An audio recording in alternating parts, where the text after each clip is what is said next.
Bien, hermanos, vamos a la palabra del Señor. Vamos a Romanos, capítulo 3, vamos a terminar el capítulo 3. Creo que es de esos capítulos de las Escrituras a los que más acudimos los cristianos, y es normal que sea así. Vamos a Romanos, capítulo 3. Hemos estado, si no me equivoco, durante 3 sermones en este capítulo, y si han sido más, me corregís, pero creo que sí, han sido 3. Y vamos a concluirlo hoy. Vamos a estar leyendo los versículos del 27 al 31. Y si tenemos todos nuestras Biblias, dispositivos móviles, tablets, lo que sea, delante nuestro, vamos a leer. Dice así Romanos 3, versículos del 27 al 31. ¿Dónde pues está la jactancia? Queda excluida. ¿Por cuál ley? ¿Por la de las obras? No, sino por la ley de la fe. Concluimos, pues, que el hombre es justificado por fe sin las obras de la ley. ¿Es Dios solamente Dios de los judíos? ¿No es también Dios de los gentiles? Ciertamente también de los gentiles. Porque Dios es uno, y Él justificará por la fe a los de la circuncisión, y por medio de la fe a los de la incircuncisión. Luego, ¿por la fe invalidamos la ley? En ninguna manera, sino que confirmamos la ley. Vamos a pedir la bendición del Señor. Padre, venimos ante ti como cuerpo tuyo y también con todos los que son invitados por ti a esta mesa espiritual, a este banquete de tu palabra, Señor. Que tú bendigas tu palabra, que tú bendigas tu evangelio, que tú abras nuestras mentes y nuestros corazones, que no solo nos toque tu palabra, Señor, sino que nos transforme, nos santifique un poco más a aquellos que estamos en Cristo, y los lleve de tinieblas a la luz a aquellos que están alejados de ti, muertos en sus delitos y pecados, y condenados a la oscuridad eterna, Señor. Brilla, brilla sobre ellos, Señor. Trae tu evangelio sobre sus corazones, sálvalos, y haz tu obra gloriosa en medio de esta iglesia una vez más. Te rogamos que tu palabra sea predicada con poder y recibida también con el mismo poder. Que tú obres en medio de esta predicación y que ésta nos guíe para esta semana que empezamos y para este día del Señor. En el nombre de Jesús. Amén. Bien, hermanos, pues en los pasajes anteriores Pablo nos ha mostrado el Evangelio en toda su gloria, en todo su esplendor. ¿Y a dónde nos quiere llevar ahora? Bueno, Pablo nos quiere llevar ahora a concluir lo siguiente, que es lo que vemos en el versículo 27. La jactancia queda excluida. La jactancia queda excluida. Para Pablo, inspirado por el Espíritu, es muy importante que comprendamos que la jactancia, es decir, el orgullo, la presunción, deben estar fuera del radio de acción de la vida del creyente. Debe o debería. No hay tal cosa como no debería de haber tal cosa como un cristiano orgulloso, o como un cristiano presuntuoso, perdón, o como un cristiano jactancioso. No debería haber tal cosa. Inicialmente, en lo que tiene que ver con nuestra salvación, no tenemos motivo para jactarnos. Ninguno. Y si nuestra salvación partimos del hecho de que no tenemos ningún motivo para jactarnos, porque como hemos visto antes en la escuela, todo es obra de Dios, la fe y el arrepentimiento son dones, regalos que nos da Dios, pues cuánto más debe de estar fuera de nuestra vida entera como cristianos el orgullo. Porque nosotros no solamente somos cristianos cuando hablamos del Señor, o cuando hablamos de Jesús o del Evangelio a otros, o cuando nos reunimos en la iglesia. Nosotros somos cristianos las 24 horas del día. No hay tal cosa como la vida cristiana y la vida seglar. Ni siquiera en aquellos que estamos en el ministerio a tiempo completo. Es que, bueno, toda mi vida es vamos a decir, espiritual, ¿no? Y también al mismo tiempo es seglar. Yo también voy a comprar al Mercadona, por si os interesa. Pero mi vida es espiritual también ahí. Y lo mismo vosotros, que quizás no tenéis toda una vida dedicada a la obra del reino, a la obra del evangelio, a nivel de ministerio, pero permanentemente estáis en la obra del reino y permanentemente estáis en el ministerio. Por lo tanto, en la vida cristiana no hay lugar para muchas cosas, pero si para algo no hay un solo resquicio, o no debería, es para el orgullo, para la presunción, para la jactancia. Y como escribió el escritor francés Bernard Laboubourg de Fontanelle, él decía: el orgullo es el complemento de la ignorancia. Sabemos lo que es un complemento, ¿no? Un bolso, unos zapatos, un cinturón, estos son complementos. El orgullo es el complemento de la ignorancia, y ciertamente es así.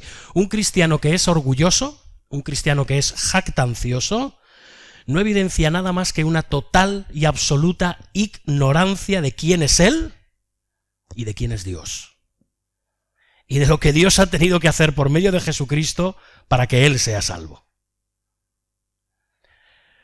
Y yo te pregunto, esta mañana, te lo pregunto a ti, pero me lo pregunto yo también: ¿te jactas de haber sido salvo? ¿Te jactas de ser cristiano? ¿Te jactas de pertenecer a una larga estirpe de creyentes? ¿Te jactas de pertenecer a esta iglesia o alguna otra? ¿Te jactas del lugar que ocupas en la iglesia local? ¿De los ministerios que tienes? ¿De tu reputación? ¿Te jactas de tu formación teológica? ¿Te jactas de tu popularidad y reconocimiento? Si lo haces, ¿de qué te jactas? ¿De dónde proviene la palabra jactancia? Porque puede sonar muy rara, casi no la usa nadie hoy en día, ¿no? Suena un poco antiguo esto de jactarse o gloriarse. Pero ya lo estamos diciendo desde hace rato, es orgullo, es presunción, pero es algo más, es algo más. De hecho, esta expresión proviene de un término militar. Los soldados adquirían confianza en el campo de batalla delante de otro enemigo por medio de gritarles fuertes soflamas. Les gritaban y les retaban y les decían cosas como: somos más fuertes que vosotros, tenemos más soldados y mejores armas que vosotros, os vamos a destrozar. ¿Recordáis David lo que le dice a Goliat? Tú vienes a mí con arco y con jabalina, pero yo vengo en el nombre de Jehová de los ejércitos, el Dios de las líneas de batalla de Israel. Esto es una forma que tenían los soldados de darse coraje a ellos mismos. ¿Sabéis lo que es el jaca o la jaca? No un caballo, un caballo puede ser una jaca, pero no, el jaca con H. ¿Habéis visto en Nueva Zelanda lo que hacen los maorís? Esto lo hacen antes de los encuentros deportivos de rugby o de fútbol australiano. ¿Lo habéis visto? Que se ponen a hacer esas danzas y empiezan a gritar y a sacar la lengua y a abrir los ojos. Eso es jactarse. No sé si jaca y jactancia se parecen un poco, no creo que tengan la misma raíz. Pero eso es una antigua danza guerrera. Es un grito de guerra para intimidar al otro. ¿Qué buscaba el soldado con esto? Confianza, valor, identidad, la convicción que le faltaba. Y esto es el grito de guerra, los vemos en los encuentros deportivos también hoy en día, ¿no? Unos se gritan una serie de cosas que no voy a repetir y otros se gritan otras, ¿no? A ver qué las dice más fuertes. O se pone esa famosa canción de Queen, We Will Rock You. ¿Sí? ¿La conocéis? Os destrozaremos, dice We Will Rock You. O sea, para que veamos un poco de qué va la cosa. La jactancia tiene esta connotación de hallar seguridad, confianza, identidad, valor, poder. Aquello que te da confianza y seguridad para enfrentar tu vida es aquello en lo que normalmente te jactas. Te dices a ti mismo, a lo mejor, yo soy alguien porque tengo esto. O yo puedo enfrentar la vida porque tengo lo otro. Bueno, dicen que una imagen vale más que 1000 palabras. Esto nos va a ayudar a entender muy bien lo que implica la jactancia, la propia experiencia del apóstol Pablo. Si vamos a la carta a los Filipenses, Sé que estamos en Romanos, pero vayamos a la carta a los Filipenses. No perdáis el punto en Romanos porque vamos a volver. Pero me gustaría que lo leyéramos todos juntos. Gálatas, Filipenses, después de Gálatas, Efesios, perdón, Filipenses, Gálatas, Efesios, Filipenses. Vamos, hermanos, al capítulo 3 y vamos a los versículos del 4 al 6. 3, versículos del 4 al 6. Y dice así: aunque yo tengo también de qué confiar en la carne, es decir, yo también tengo de qué jactarme, si alguno piensa que tiene de qué confiar en la carne, yo más, circuncidado al 8º día, del linaje de Israel, de la tribu de Benjamín, hebreo de hebreos, en cuanto a la ley, fariseo. Bueno. Tremendo el historial del apóstol Pablo. Y él lo sabía. Él sabía que a los ojos de los hombres su historial era impresionante. Una tremenda genealogía, un trasfondo racial impecable, logros educativos y religiosos increíbles, una moral a prueba de bolas, un fariseo. Pablo tenía motivos, según la carne, para jactarse. Pero luego concluye en los versículos que van del 7 al 9 diciendo: pero cuantas cosas eran para mí ganancia, las he estimado como pérdida por el amor de Cristo. Y ciertamente aún estimo todas las cosas como pérdida por la excelencia del conocimiento de Cristo Jesús mi Señor, por amor del cual lo he perdido todo y lo tengo por basura para ganar a Cristo y ser hallado en él, no teniendo mi propia justicia, que es por la ley, sino la que es por la fe de Cristo. La justicia que es de Dios por la fe. Y la traducción Reina Valera no es que esté mal, pero hay otras traducciones que son un poco más precisas cuando se dice que Pablo tenía todas esas cosas por basura. Por ejemplo, la traducción de la Sociedad Bíblica Trinitaria lo vierte muy apropiadamente: lo tengo todo por estiércol. Está una pequeña idea de lo que quiere decir el apóstol Pablo cuando habla de toda su vida anterior y sus logros. La palabra original es estiércol. Dejad correr la imaginación. Yo te pregunto si tienes todos tus logros y toda tu vida por estiércol, por basura. Permitidme la expresión, la usaré solo una vez: excremento. El apóstol Pablo lo dice. No, él no se anda con ambajes. ¿Sí?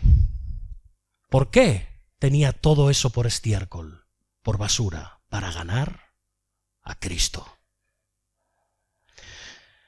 Hermanos, lo que Pablo está tratando aquí es que entendamos que la fe excluye la jactancia. La fe excluye el orgullo, excluye la presunción. Dice el versículo 27, ¿dónde pues? Volvemos a Romanos 3, 27. ¿Dónde pues está la jactancia? Queda excluida. ¿Por cuál ley? ¿Por la ley de las obras? No. Sino por la ley de la fe. Hermanos, la fe por sí misma nos hace comprender que no hay nada en nosotros que nos justifique, que nos haga merecedores de la salvación. Lo único que hemos podido presentar a Dios son las manos vacías de la fe. Manos vacías, sin nada.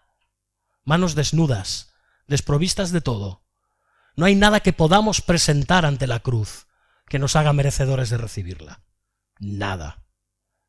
Nada tuyo ni nada que hayas heredado de otros. Nada. Ante la cruz estás tú solo con las manos vacías, suplicantes de recibir la gracia de Dios. Eso es la fe, en realidad. Ni más ni menos. Y lo que Pablo está aquí diciendo, en el fondo, hermanos, yo sé que es retador, sé que es ofensivo, verdaderamente lo es, porque la palabra de Dios dice que no hay nada de lo que tú te enorgullezcas que valga nada. Nada. La palabra de Dios nos dice que debemos renunciar a nuestros sentimientos de identidad, sentimientos de seguridad y a todo aquello que te da dignidad y autoestima. Ahí vamos hurgando, todavía más en el corazón. Y sí, esto da una patada a la psicología moderna y a las terapias motivacionales y al coaching o al afán de superación humano y a todas las profesiones y a todos los títulos y a todas las carreras y a todas las nacionalidades y a cualquier estatus social. Esto le da una patada a todo eso. No hay nada delante de Dios de lo que puedas enorgullecerte. Nada. Así estamos. Así estamos, hermanos. Nada. Todo forma parte de la ley de las obras. Todo esto es la ley de las obras. Que quedan excluidas, ¿por qué? Por la ley de la fe. ¿Sabes que hay una ley que puede abolir a otra, verdad? Ahora se está diciendo que esto es legal y ahora cambiamos de gobierno y se dice que eso ya es ilegal. Ahora lo legal es esto. Esto es lo que está diciendo básicamente el apóstol Pablo. La ley de las obras, que antes de alguna manera podía daros alguna jactancia, no sirve para nada, porque ahora ha venido la ley de la fe, que abole por completo tu orgullo y tu presunción, tus obras, todo lo que tú eres. La fe le da un plumazo a todo eso. Toda jactancia en nosotros y en todo lo que tenemos queda excluido. ¿Por qué? Vamos al versículo 28. Nos dice que el hombre es justificado por fe sin las obras de la ley. El hombre es justificado por fe sin las obras de la ley. Al fin y al cabo, hermanos, ¿quién es el que justifica? Es Dios. Es el único que hace que tu justicia pueda ser de valor. Es el único que hace que su propia justicia esté disponible para ti. Como vimos la semana pasada, ¿qué justicia recibimos? ¿La nuestra? No, recibimos la suya. Y Él la hace disponible a todo hombre y a toda mujer. Está disponible. Él es el que la da. Es para todo el ser humano, no para una raza, para una casta de privilegiados, sino para hombres y mujeres de donde sean, sin importar su nacionalidad, su raza, su trasfondo, su origen, su posición, su extracto social, da igual.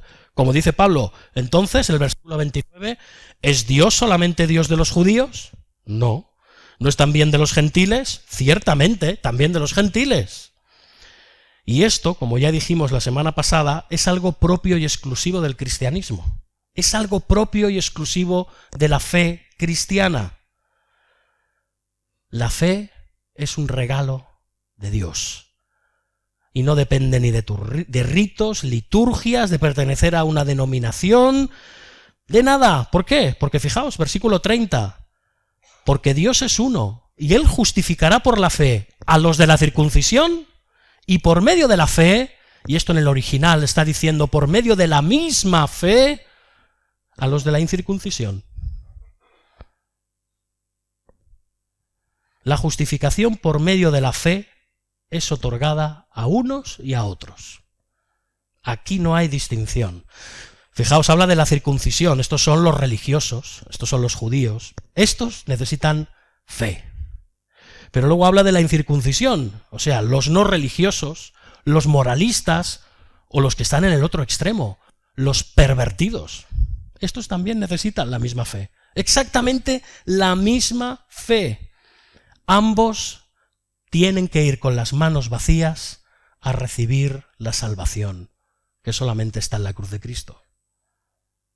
Da igual quién seas, de dónde vengas, absolutamente todo eso da igual. Y de hecho, hermanos, esta fue la piedra de toque de la Reforma Protestante. Esto fue lo que trastocó y transformó la vida de un monje agustino llamado Martín Lutero en el siglo XVI, un hombre que llegó a tener la convicción de que la justicia, el ser justificado delante de Dios, solo podía ser adquirido por medio de la fe. Nada más y nada menos. Y desde luego, eso fue lo que trastornó también y transformó la Europa del siglo XVI, y podemos decir del XVII, incluso del XVIII. Imaginaos aquel contexto europeo, todos católicos, religiosos, muchos serían hipócritas, algunos que ocultarían su ateísmo porque cuidado con la Inquisición, cuidado. Todo el mundo tenía que ser católico y religioso, al menos de puertas para afuera. Y da igual que fueras un devoto practicante y adorador de santos y vírgenes, o que fueras un hombre que guardaras las apariencias, todos necesitaban la misma fe para ser justificados, y así fue. Europa fue sacudida por esa fe. Europa cambió en tiempos de la Reforma por medio de esa fe. Esto fue por gracia, por medio de la fe, no por obras, para que nadie se gloríe, para que nadie se jactara, para que nadie se enorgulleciera de nada. Así que, hermano, hermana, tus mejores logros, todos esos que tienes y que crees que te han servido a lo largo de la vida, o que te sirven, o que quizás te sirvan en el futuro, no valen para nada a la hora de ser justificado delante de Dios. Y lo mismo te digo si estás hoy aquí sin Cristo, exactamente lo mismo. Nada de lo que tienes, de lo que hayas tenido o tengas, te va a librar de la condenación que se abre bajo tus pies, del juicio eterno del infierno. Nada de lo que tienes, hayas tenido o tengas, te va a abrir por sí mismo las puertas del cielo, por muy fuerte que llames. Solamente la fe. Nada más. De hecho, aquí cuando pedimos... Esto es fundamental, porque cuando pedimos algún tipo de credencial, hacemos las entrevistas para la membresía, una de las cosas que preguntamos es, ¿me puedes explicar brevemente el Evangelio? Nunca se da la misma respuesta. Esto está claro. Pero lo que se pretende no es someter a examen a la persona ni humillarla, sino realmente si ha entendido cuál es su posición delante de Dios. Si entiende quién es Él y sobre todo si entiende quién es Dios. Y lo que Dios ha tenido que hacer para que ahora tú pudieras ser salvo. Esto es fundamental. Si entiendes el Evangelio, es decir, si entiendes que la justicia de Dios se recibe y no se gana por ti mismo, si te predicas esto a ti mismo, no solo eso, no solo pensando en la salvación, si te predicas esto a ti mismo todos los días de tu vida, nunca te jactarás. O bien, mejor dicho, nunca te jactarás de ti mismo, sino que te jactarás de alguien o algo que no eres tú ni está en ti. Te jactarás en Jesucristo. Te jactarás en su obra salvífica. Ahí sí que te enorgullecerás. Ahí sí que te jactarás. Pero no porque sea algo tuyo, sino porque eso te ha sido dado de forma inmerecida. Esa es tu jactancia. De hecho, dice el apóstol Pablo en Gálatas, lejos esté de mí gloriarme, sino en la cruz de nuestro Señor Jesucristo. Aquí los cristianos sí que nos jactamos. Sí que nos enorgullecemos. Como un hijo se enorgullece de su padre o de su madre. Nosotros nos enorgullecemos de lo que Dios, por medio de Jesucristo, ha hecho en pro de nosotros. Ahí sí que nos jactamos. Ahí sí. Así que ni tu justificación, ni todas las bendiciones resultantes de esa justificación provienen de ti ni de tus propios méritos, sino solo de la obra de Cristo. Así que, cristiano, busca tu confianza, busca tu identidad en Cristo y en la obra que hizo por ti en el Calvario. No la busques en ti. Confía solamente, ya sea en la vida o en la muerte, en la vida, muerte y resurrección del Señor Jesucristo. Solo en ella hay motivo de confianza, solo en ella hay motivo de esperanza, solo en ella hay motivo para crecer en fe. Hermanos, vamos a fracasar. Ya os lo digo, ¿eh? No sé en qué estado saldréis hoy de la iglesia, de felicidad, de gozo y de... Pero que sepas que mañana vas a fracasar. Te equivocarás, pecarás, pero mientras esto te ocurre, mientras te dices a ti mismo que has fallado, mientras Satanás no para de susurrártelo al oído, mientras el mundo te acusa señaladoramente y te dice no eres el cristiano que deberías de ser, tú podrás exclamar con fe y esperanza, sí, es verdad, pero yo tengo a Cristo. Él es mi justicia. Gracias a su muerte, cuando Dios me mira, no me ve a mí, me ve a Él y lo que Él ha hecho por mí. Le podemos decir al pecado, le podemos decir al mundo, le podemos decir al diablo, no puedes ofrecerme ni quitarme nada. Yo tengo a Cristo. Hay quien dice, esta persona es tan buena, esta persona se porta tan bien, esta persona tiene tan buenos valores, solo le falta a Cristo. Como si fuera un pastelito y arriba ponemos la guinda. No, lo que le falta es todo.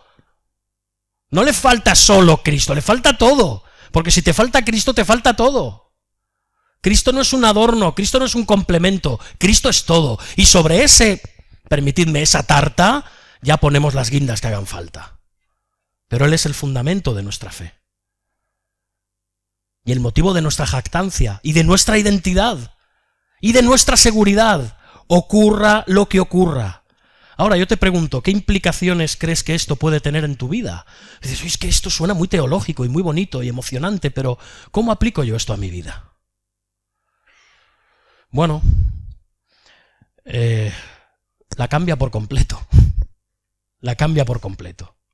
La mayoría de los problemas que tienen las personas fuera de la iglesia y en la iglesia provienen de poner nuestra confianza en aquello que no es Cristo.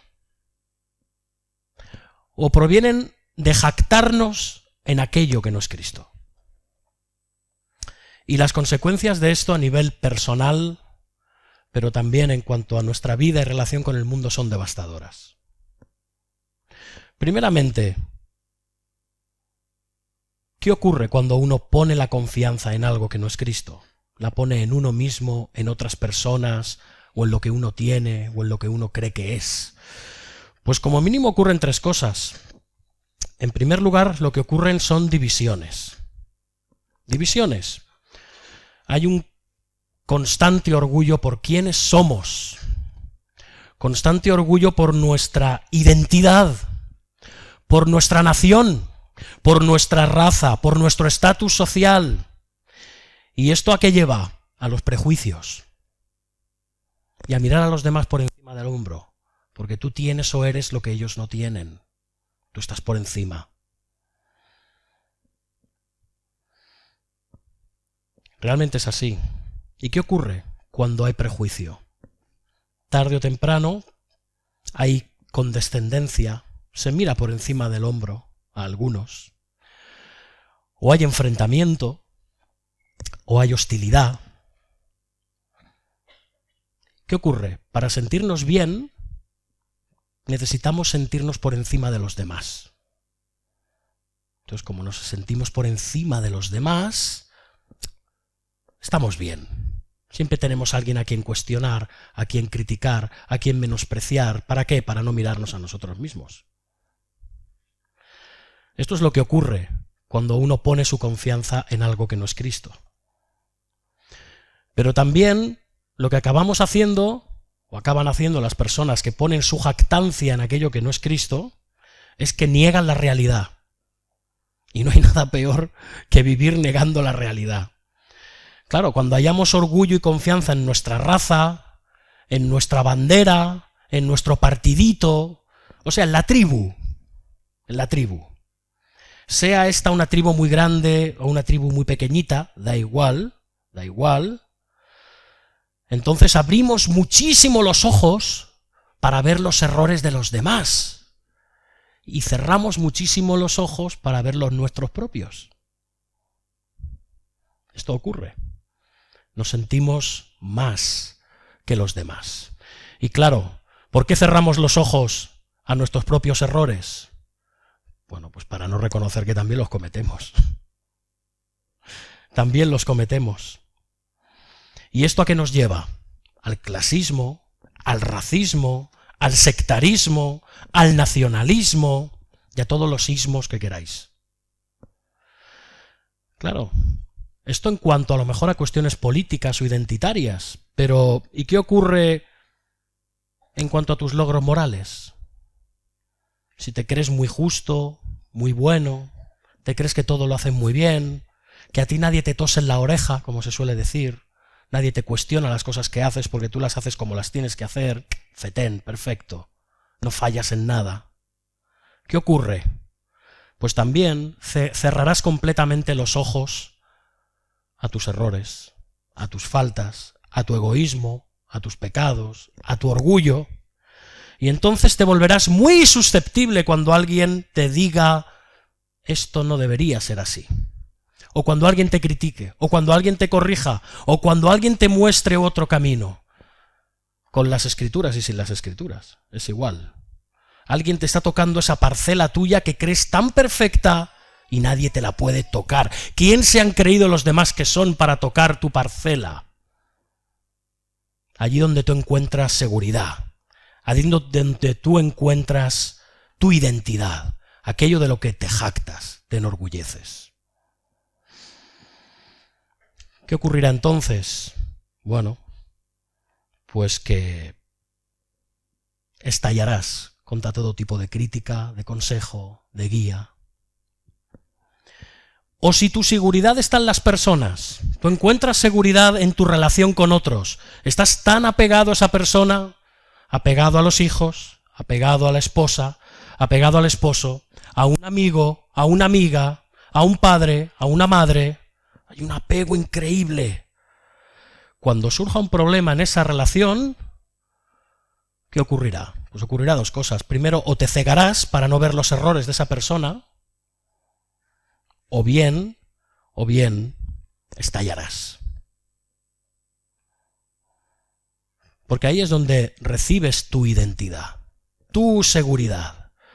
¿Y qué ocurrirá entonces? Serás incapaz de dar amor, pero también serás incapaz de recibir ese amor. Al final esa persona, más que una relación, es un Dios para ti. Porque tu identidad está en esa persona, no en Cristo. Así que si tu moralidad, tu estatus social y profesional, tus logros, tu moralidad o cualquier otra cosa te fallan, ¿qué te va a pasar? Que te derrumbarás. ¿Y eso qué produce? Ansiedad. Tercer punto, ansiedad. Cuando nuestra seguridad se ve atacada, aquello en lo que ponemos nuestra confianza se ve asediado, se ve atacado, amenazado, entonces nos entra un profundo terror, un profundo miedo, ansiedad a perder lo que tenemos.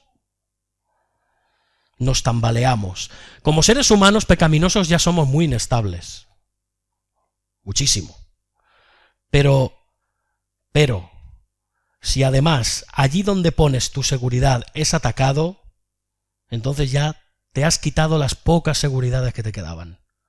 Entonces entras en un estado de ansiedad, de agobio, de miedo, de terror, y cuando un ser humano se ve en esa situación es capaz de hacer cosas lamentables y a veces muy estúpidas. Como decía Eugene O'Neill, el orgullo precede a la caída. Así que es lo que vemos. Cuando nuestra confianza no está puesta en el lugar debido, ¿qué es lo que tenemos? Divisiones, enemistades, negación de la realidad, negamos quiénes somos nosotros y quiénes son los demás, y entramos en procesos de miedo y ansiedad. Y así es como está muchísima gente. ¿Por qué? Porque el centro de su vida está puesto en algo que no es Cristo, que es una roca firme y eterna, inamovible, que no cambia. Así que esto es lo que vamos a recibir si ponemos nuestra confianza en lo que no es Cristo. Ahora, ¿qué ocurrirá si El Evangelio es aquello donde nosotros depositamos nuestra fe. Bueno, hermanos, somos una nueva creación en Cristo. O sea que vamos a recibir una nueva mentalidad también. Vamos a recibir, para empezar, mentes satisfechas con la justicia de Dios. Mentes y corazones satisfechos con la doctrina de la justificación.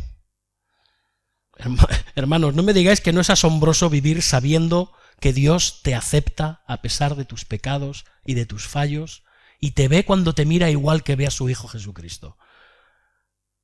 Esto no es poesía, esto es verdad. No es algo que suena muy bonito, no es algo que está en los libros de teología o en las páginas de la Biblia. Esto es verdad. Cuando Dios te mira, no te ve a ti, ve a Cristo. Y esto es la mayor fuente de gozo, de esperanza y de paz que podríamos recibir. Es una doctrina, hermanos, en la cual nos deleitamos.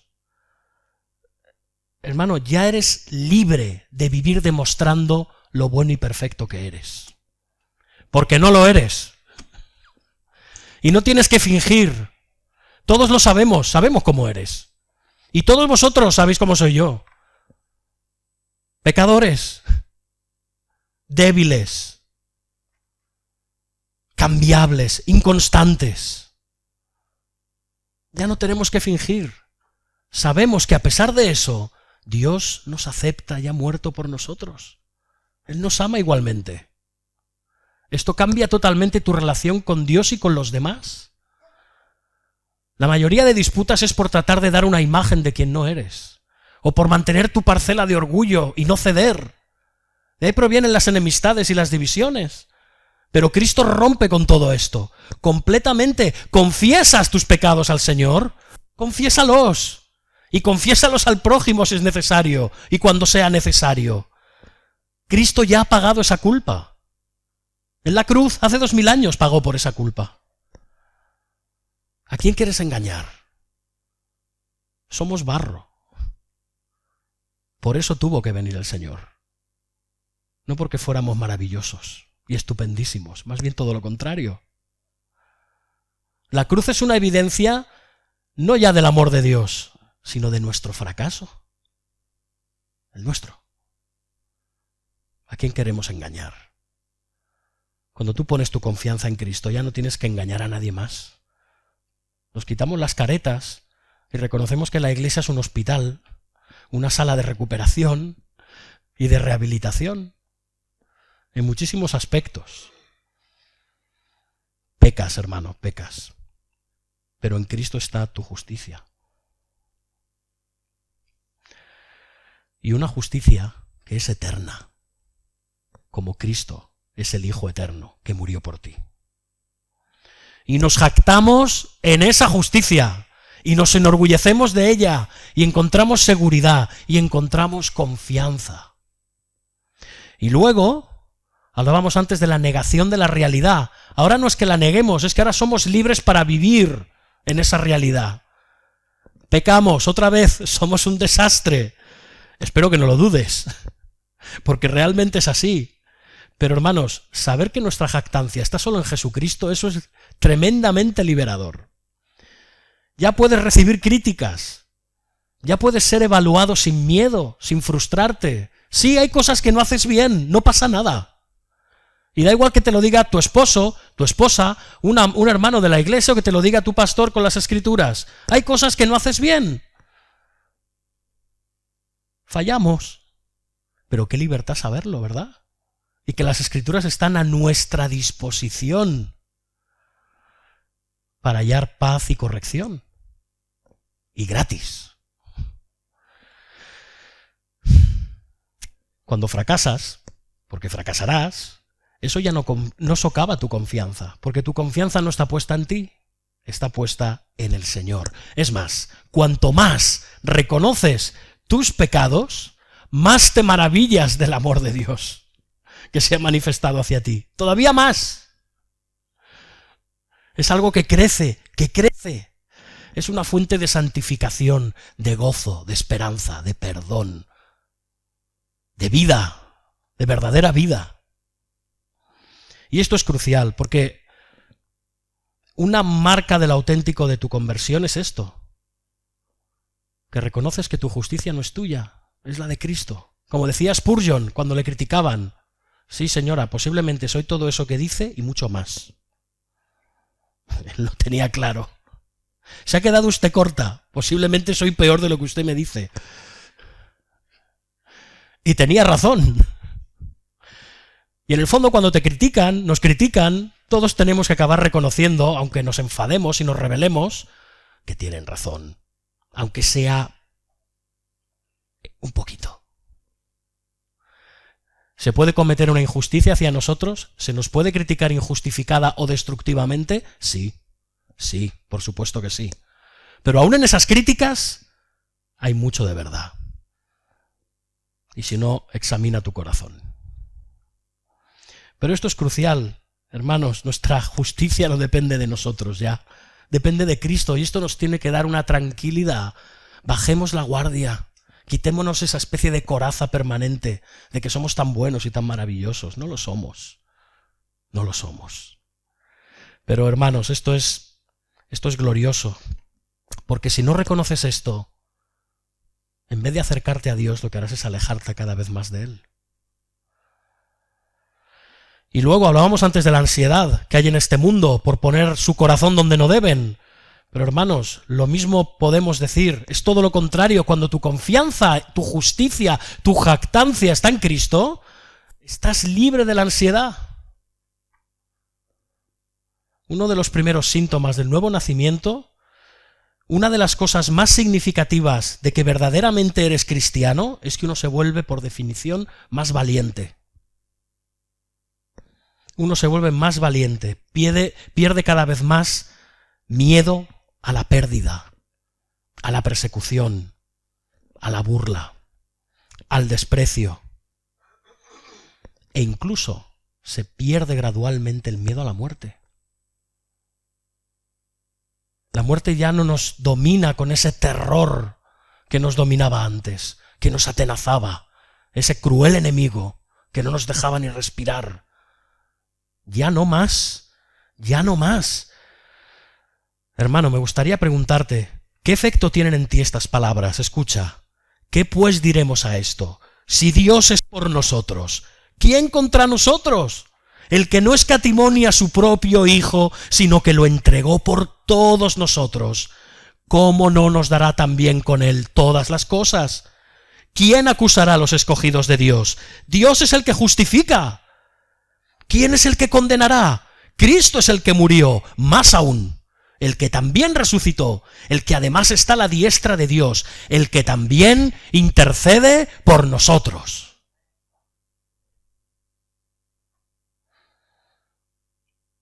¿Arrojamos nuestros peores miedos y ansiedades a los pies de Cristo? ¿A los pies de la cruz? ¿Los dejamos ahí y nos vamos? Haríamos muy bien. Eso nos libraría de muchas ansiedades y preocupaciones. Él se enfrenta por nosotros a todas esas cosas, incluso a la muerte. Hermanos, Cristo no habría hecho lo que hizo si luego iba a dejarte tirado. Él terminará la obra en nosotros. Aún en la muerte podremos decir, Padre, en tus manos encomiendo mi espíritu. Así que, como hemos visto, hermanos, y ya lo sabíamos, la ley por sí misma no puede salvarnos. No puede. Si vamos a la ley, lo único que buscaremos y encontraremos es una pretendida justicia propia, autoestima. Pero como vimos en el versículo 21 de este mismo capítulo, aparte de la ley, se ha manifestado la justicia de Dios. Así que la ley queda invalidada. ¿Queda invalidada? La ley ya no sirve y no tiene ninguna relevancia para nosotros los cristianos. ¿De verdad que la ley no sirve y no tiene ninguna relevancia para nosotros los cristianos? Estamos bajo la gracia divina, no estamos bajo la ley. ¿De verdad que solo estamos bajo la gracia divina y no bajo la ley? La ley esclaviza y condena. pero la gracia salva y da libertad. ¿Así? Por lo tanto, ¿invalidamos la ley? ¿Qué nos dice el apóstol Pablo? Versículo 31. Luego, por la fe, ¿invalidamos la ley? En ninguna manera. Si alguien pensaba que la ley quedaba olvidada y que no teníamos ninguna responsabilidad hacia ella, estamos equivocados. Sino que confirmamos la ley. Dice el apóstol, confirmamos la ley. ¿Cómo es esto posible? Oye, ¿no se está contradiciendo el apóstol? Nos lleva diciendo no sé cuántos versículos y capítulos que por la ley nadie va a ser salvo y ahora de repente dice que va a confirmar la ley por medio... Oye, a ver Pablo, aclárate. Pablo, tienes muchas de estas, pero esto es demasiado. ¿Qué quieres decir exactamente? Bueno, hermanos, jamás concluyamos que todo lo que importa ahora solamente es creer. Yo ya he creído, he puesto mi fe en el Señor y ya está. Ya me puedo ir al casino. No, en ninguna manera, dice Pablo. Confirmamos la ley. Confirmamos la ley, hermano. La ley de Dios, es decir, la voluntad de Dios, esa voluntad para nosotros, ahora que estamos en Cristo, debería ser muchísimo más deleitosa. Muchísimo más deleitosa y más si hemos creído en el Evangelio. Todavía más. Si hemos creído en la gracia de Cristo, esa ley todavía ha de deleitarnos más. No hay nadie que se deleite más en la ley de Dios, o no debería haber nadie que se deleite más que un verdadero cristiano. Esto puede sonar contradictorio. Hermanos, la ley es inútil como medio de salvación. ¿Entendemos esto? La ley es inútil como medio de salvación, no tiene validez. Y en el capítulo 4, Pablo se va a esforzar mucho en hacérnoslo entender, ya lo veréis.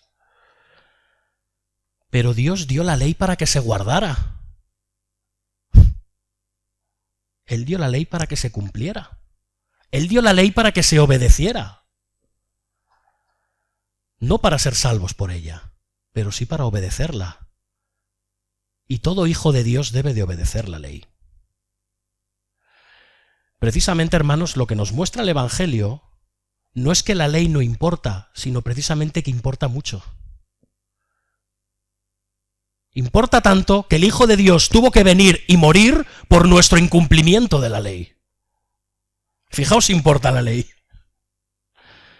La ley debe de cumplirse, debemos guardar la ley. Pero ¿sabes qué? Porque espero que no te estés desanimando por segundos. Ya la has guardado. Ya has guardado la ley. Toda. Hasta la última J, hasta la letra más pequeña. Ya la has guardado. Cristo la ha guardado por ti. Jesús no solo murió y pagó por tus pecados, también cumplió la ley hasta la muerte. Nosotros le transferimos nuestro pecado en la cruz y Él nos transfirió su justicia, que proviene de su obediencia perfecta a la ley. Por lo tanto, tú ahora eres visto delante de Dios como un justo que guarda la ley. Así es como en Israel se llamaba a los que cumplían la ley de forma metódica y estricta, los justos. Y nosotros estamos, por gracia, por medio de la justicia de Cristo, en la congregación de los justos, en la congregación de aquellos que han cumplido perfectamente la ley en Cristo. Y esto es un don precioso. Ahora tú y yo, hermanos, podemos vivir una vida de cumplimiento a la ley. Lo que el Evangelio nos muestra no es que la ley sea mala, sino que precisamente es eso, tan perfecta y tan buena, que Cristo tuvo que morir en sustitución tuya para no recibir el castigo que viene de desobedecer la ley. Así que la cruz no anula la ley, no la anula, la refuerza, la hace más vigorosa. Hermanos, la ley es preciosa y es terrible a la vez. Nos encantaría ser como ese hombre que ama a Dios sobre todas las cosas y al prójimo como a uno mismo, ¿verdad? aquel que no piensa en otra cosa más que en Dios y que es fiel al cumplimiento de los mandamientos. Nos gustaría ser ese hombre, nos encantaría estar acompañado de amigos así, ¿verdad? Pero al mismo tiempo la ley es terrible, es aterradora, porque nos damos cuenta de que por nosotros mismos no podemos cumplirla. Y eso acarrea juicio, como la misma ley nos dice. Así que si pretendes obedecer la ley para ser salvo, me gustaría que tuvieras presentes un par de cosas. Si tú crees que estás hoy aquí y que por tus obras y por tu buena conducta y por tu moralidad y apego a los mandamientos de Dios puedes hallar la salvación sin Cristo, te voy a decir dos cosas. Si quieres cumplir la ley, no vas a tener más remedio que rebajarla. Vas a tener que eliminar cosas como ama a tu prójimo como a ti mismo. O vas a tener que eliminar cosas como ama a tus enemigos, porque no vas a poder cumplirla. Y entonces te vas a tener que centrar en cositas como no toques, no comas, no bebas, no vayas, asiste a la iglesia. O sea, te vas a convertir en un fariseo. Adelante. Trata de ser salvo por medio de la ley. Y por otro lado, si quieres justificarte por medio de la ley, amigo, lo que vas a conseguir es ser aplastado por esa ley. Porque tarde o temprano, en realidad sabes, y si no lo sabes, lo sabrás, que no puedes cumplirla. Te odiarás a ti mismo cada día, te despreciarás a ti mismo cada día por no poder cumplir esa ley. Acabarás odiando al prójimo porque ese prójimo tampoco cumple la ley como debería de cumplirla. Y acabarás odiando a Dios por enviarte esa ley que no eres capaz de cumplir. Te pasará como a Lutero, que antes de su conversión odiaba a Dios porque no entendía la gracia. O sea, te convertirás en un ateo. Adelante, si quieres ser justificado por la ley. Puedes acabar hecho un fariseo o un ateo, lo que tú quieras. No puedes. Así que, hermanos, amigos, esta mañana, solamente el Evangelio nos permite estar en paz con Dios y con su ley. Eso es lo que consigue la cruz. Sabemos que la ley es la voluntad de Dios, la cual importa tanto como para traer la ley sobre aquellos que no la cumplen, para traer la muerte, sobre aquellos que no la cumplen.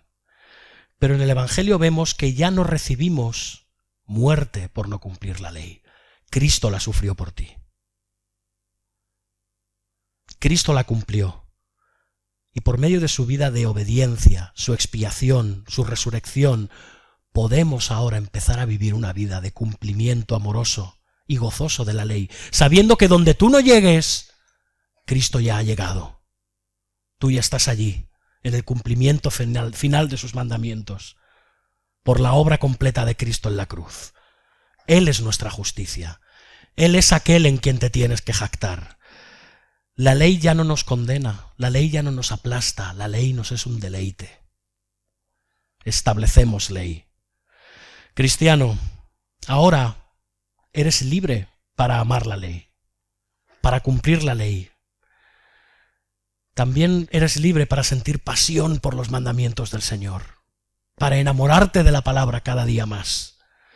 Y esto nos lleva además a no juzgar a los demás, porque sabemos que donde nosotros estamos fallando, ellos fallan, y donde ellos fallan, nosotros también estamos fallando. Y que Cristo tuvo que morir por ellos de la misma manera que tuvo que morir por nosotros. La obra de Cristo en la cruz, hermanos, nos libera para amar la ley y cumplir la ley. Así que, hermanos, por medio de poner nuestra jactancia, de poner nuestro orgullo, de poner nuestra identidad y nuestra seguridad en Cristo, confirmamos la ley y podemos vivir la ley. Que así sea, hermanos. Amén. Vamos a pedir la bendición del Señor. Señor Dios nuestro, venimos ante ti, ante tu gloriosa presencia, para rogarte, Señor, que tú nos bendigas, que tú nos restaures, que tú nos perdones, Señor. Que tú nos hagas nuevos en ti, que renueves como tú renuevas tu fidelidad cada mañana, que renueves también tu fidelidad y también la nuestra hacia ti, Señor. Por favor, bendícenos, ayúdanos a ser cada día más justos, sabiendo que nuestra justicia no es nuestra, es tuya y proviene de ti, solamente de ti. En tus manos nos encomendamos, Señor. Trae confianza a nosotros por medio de la obra completa de Cristo. Que esto se evidencie en nuestras vidas diariamente, Señor. Que no sea algo que olvidemos. Tú, Señor Jesucristo, pagaste por todos nuestros pecados. Y ese regalo precioso lo hemos recibido. Y ahora ya nada nos tiene que atemorizar, Señor. Tú estás con nosotros todos los días, hasta el fin del mundo. Y te ruego, Señor, que bendigas a aquellos que están aquí sin ti, Señor. Que tu evangelio penetre en sus almas y transforme sus corazones. En el nombre de Jesús. Amén.